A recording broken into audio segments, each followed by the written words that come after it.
Hello everyone, welcome at Til Min Canal. It means welcome to my channel. हाय, हम सब जा रहे हैं अभी कालमार ऑनलाइन। ये स्वीडन में ही एक बहुत सुंदर जगह है। मेरे साथ है इस बार इस टूर में सावी, प्राजक्ता और सोनिया। हमारे साथ है हमारे बच्चे ये और हमारे बच्चे।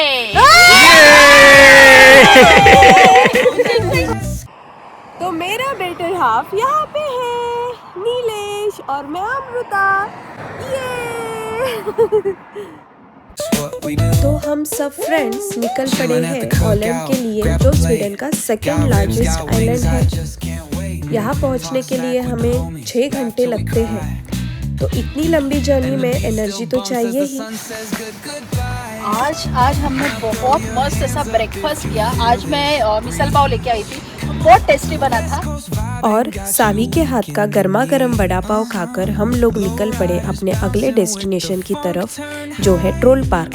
यहाँ छोटे छोटे फॉरेस्ट पाथ और ट्रोल फिगर्स बनाए गए हैं, जिन्हें एक्सप्लोर करना बच्चों और फैमिली दोनों के लिए बहुत फन एक्सपीरियंस होता है।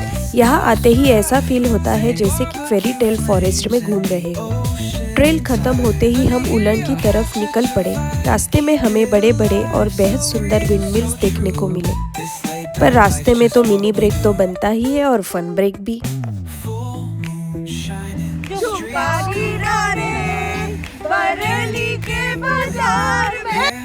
देखते देखते हम पहुंच गए उलन के सुंदर ब्रिज के पास, और जैसे हमारा एयरबीएनबी पास आ रहा था, अवनीश और अर्णव तो बहुत ही खुश हो गए।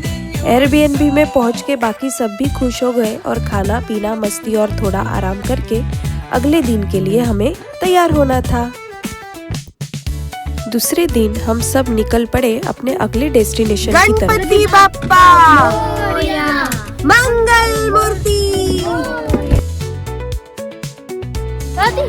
हाय, आज सेकेंड डे है हमारा हॉलैंड में, और हम लोग यहाँ पे बहुत अच्छे नॉर्दर्न मोस्ट बीच पे पहुँच गए हैं, जिसका नाम है Orleans नॉरा ud, it called in Swedish. तो ये पूरा इसके लिए बहुत फेमस है, ब्यूटीफुल व्यूज़ के लिए, और इसका लाइट हाउस के लिए ये बहुत फेमस है। और यहाँ पे फॉसिल्स भी बहुत मिलते हैं, ऐसे पता है, पर हम लोग अभी एक्सप्लोर करेंगे। तो चलो देखते हैं। यह उलैंड आइसलैंड के सबसे आइकॉनिक प्लेसेस में से एक है। इस लाइट हाउस को 1845 में बनाया गया था, और इसका मेन पर्पस था शिप्स को सही रास्ता दिखाना, ताकि वो समुद्र में सेफली ट्रैवल कर सके। हमने यहाँ थोड़ा टाइम स्पेंड किया, फोटोग्राफी की, अलग अलग ब्यूटीफुल व्यूज़ एंजॉय किए और पीसफुल वाइब्स फील की, और हम अब निकल पड़े ट्रोल्सकोगेन, हमारे अगले डेस्टिनेशन की तरफ।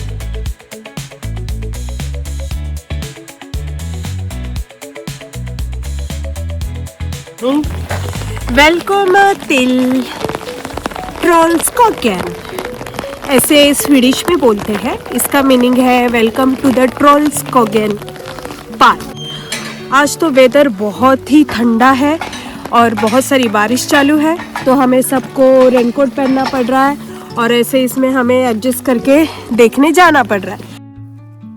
समुद्र की तेज हवाओं की वजह से यहाँ के पेड़ सालों से अलग अलग शेप में ग्रो हुए हैं, लेकिन वेदर की वजह से हम पूरा ट्रेल कंप्लीट नहीं कर पाए और हम वापस घर लौटे। घर पहुँचने के बाद बच्चों ने बहुत हंगामा और मस्ती की, फिर थोड़ी रीडिंग भी की, लेकिन सबसे ज़्यादा एक्साइटमेंट कल के लिए थी, क्योंकि अगले दिन होने वाली थी सुपर एक्साइटिंग गो कार्टिंग।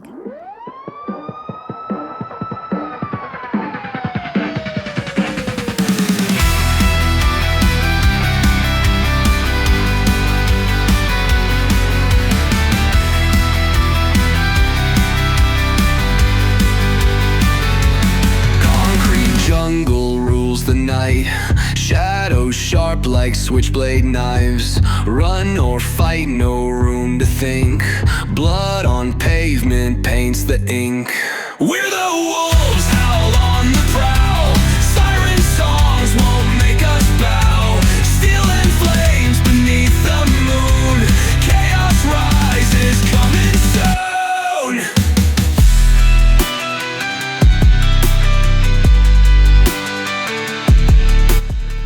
बच्चों ने ही नहीं, हम बड़ों ने भी गो कार्टिंग को बहुत ज़्यादा एंजॉय किया। सब बच्चे खेलते हुए, हंसते हुए और फुल एक्साइटमेंट के साथ निकल पड़े हमारे साथ अगले स्पॉट की तरफ। लेकिन इस बार सोनिया की फैमिली को आगे निकलना था, तो हमने पहले मस्त लंच किया और लंच के बाद हम निकल पड़े कालमार के बहुत ही फेमस कैसल की तरफ।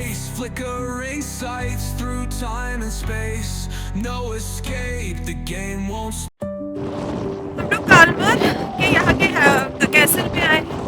यहाँ पे बहुत हवा चल रही है, देखो, मतलब बहुत सारी धूप भी है और बहुत सारी ठंडी भी है और बहुत सारी हवा भी चल रही है। ओह, और कैसल तो बहुत सुंदर है। इस कैसल को लगभग 800 साल पहले बनाया गया था और पहले इसका इस्तेमाल स्वीडन को एनिमीज से प्रोटेक्ट करने के लिए किया जाता था। यह कैसल स्वीडिश हिस्ट्री में बहुत इम्पोर्टेंट माना जाता है। यहाँ कई रॉयल मीटिंग्स और हिस्टोरिकल इवेंट्स हुए थे। हमने वहाँ पर बहुत सारी पुरानी चीज़ें और तोहफे भी देखे। वो चीज़ें कई साल पुरानी थी, लेकिन उन्हें इतनी अच्छी से संभाल कर रखा गया था कि वो बिल्कुल नई जैसे लग रही थी। हम सच में पुराने ज़माने में चले गए हैं, ऐसा सोचकर बहुत मज़ा आ रहा था कि उस टाइम के राजा रानी यहाँ कैसे रहते होंगे और कितना एंजॉय करते होंगे। यह सब एक्सप्लोर करने के बाद हम निकल पड़े वापस अपने घर की तरफ। रास्ते में हमें दिखे कैमल्स, 2 हम्प वाला कैमल। उसे देखते बच्चे नहीं, हम भी बहुत एक्साइटेड हो गए। उसे पास से देखकर ऐसा लगा, अरे ऐसे भी कैमल्स हो सकते हैं। यह हमारी लास्ट नाइट थी, इसलिए हमने उसे स्पेशल बनाने के लिए ग्रिलिंग की। फिर मस्ती, बातें और फन मोमेंट के साथ हमने अपनी आखिरी रात खूब एंजॉय की। अगले दिन हमारा रिटर्न जर्नी था और वापस आते वक्त हमने 2 और ब्यूटीफुल स्पॉट्स कवर किए, बोदा बीच और नेप्ट्यूनी ऑक्रेर। नेप्ट्यूनी ऑक्रेर का मतलब है नेप्ट्यूनी फील्ड्स।